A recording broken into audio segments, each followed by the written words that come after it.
The world's oldest cultures, tracing back to thousands of years ago. The area in which the culture is dominant covers a large geographical region in Eastern Asia.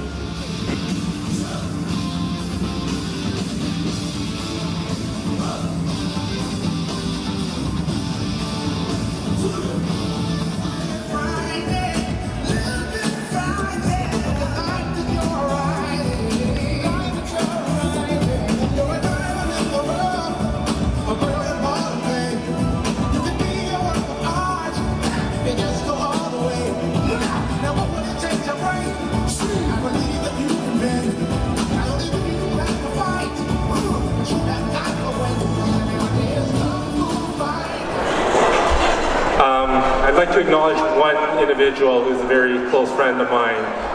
We're Century Brothers. I know there's a lot of VIPs out there, and I know the mayors themselves had announced their councillors on their own.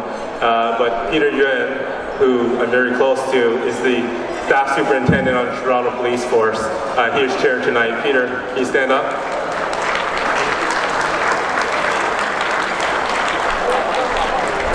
So there's no intrusion here, if you will. If we look around the table, there's people here from all over the city, whatever nationalities, demographics, and whatnot.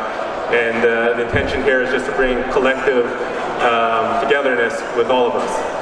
So I'm going to begin the regular portion of my speech now. It is my sincere pleasure and honor to address you tonight for the first time as president of the association. Our association has a proud history of support for international and especially local businesses, professionals, and the community at large. It is on this foundation that we continue to forge closer alliances with our constituents and their businesses. As such, it is no coincidence that our association's publication is named The Bridge. But what are the bridges that we have built? First and foremost, personal bridges. And what I mean is embracing the importance of relationships that have not only made us what we are as individuals, but also as reflected in our work. In this regard, we only need to look no further than around the room tonight in recognizing the successes of the personal connections that we have made. Second, we have forged government bridges at all levels. For me, there's strong interconnectivity between the two, as Minister John McCallum and Minister Michael Chan are here tonight. Both are individuals to whom I respect greatly and have mentored me over the years. I would also like to extend my appreciation to the mayors of Richmond Hill and Markham, Frank Scarpetti and Dave Barrow. The association has and continues to serve as a forum to connect our members with their regional governments, and we are truly appreciative of the support the town and the city has provided us over the years. It goes without saying that the foundation of our organization rests upon these two municipalities. As to the final bridge, is our association's mandate to connect businesses, global and domestic. This is the environment in which we now operate.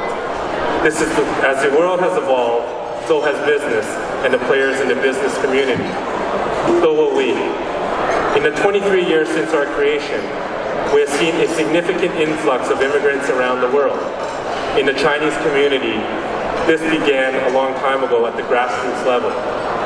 Then came the economic immigrants from Hong Kong, Taiwan, in the last 10 years, mainland China, which has since become a global leader. As an organization, we will not only recognize this evolution, we will embrace it. Much has been said of my identity as a second-generation Canadian in the media, including with respect to this position. In fact, the Huffington Post just started running a series that shares the experiences of second-generation Canadians born and raised in Canada. I was born to a blue-collar working-class family making minimum wage, or less. which I suspect many in this room would appreciate was the harsh reality of many first-generation immigrants to Canada. My parents are the most incredible and nicest people you will ever meet. In fact, the saying that the goodness of one's parents will reflect kindly on their children holds true here. For me, however, the burden has successfully fallen upon my wife, and she has done a great job with my two beautiful daughters.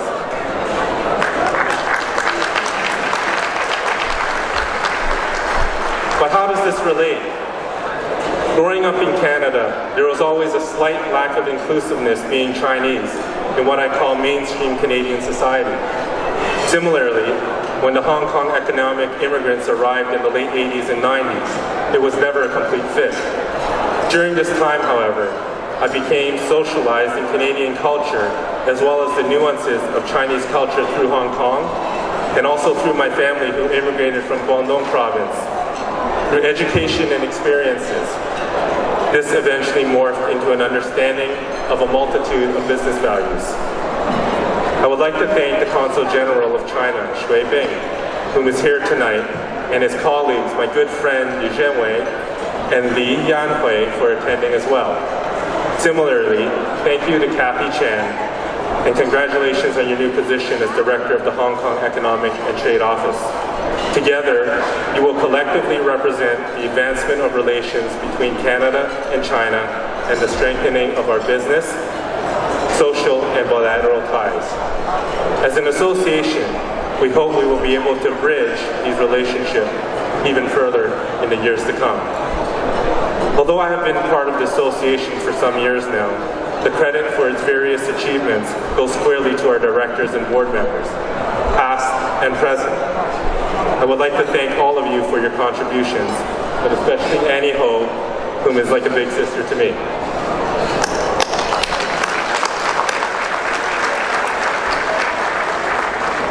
It is upon the foundation they have built which will allow me to see the association expand its footprint across the GTA's diverse business community, as well as successfully identify and further integrate the various fast-paced and growing municipalities in the region, including the city of Vaughan.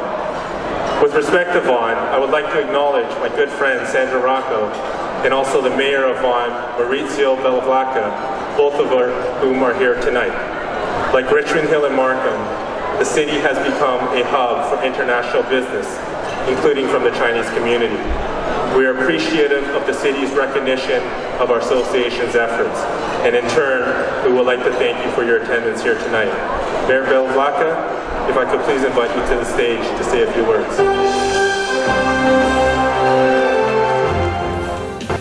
Oh, ladies and gentlemen, let's toast to it. Good health. Cheers.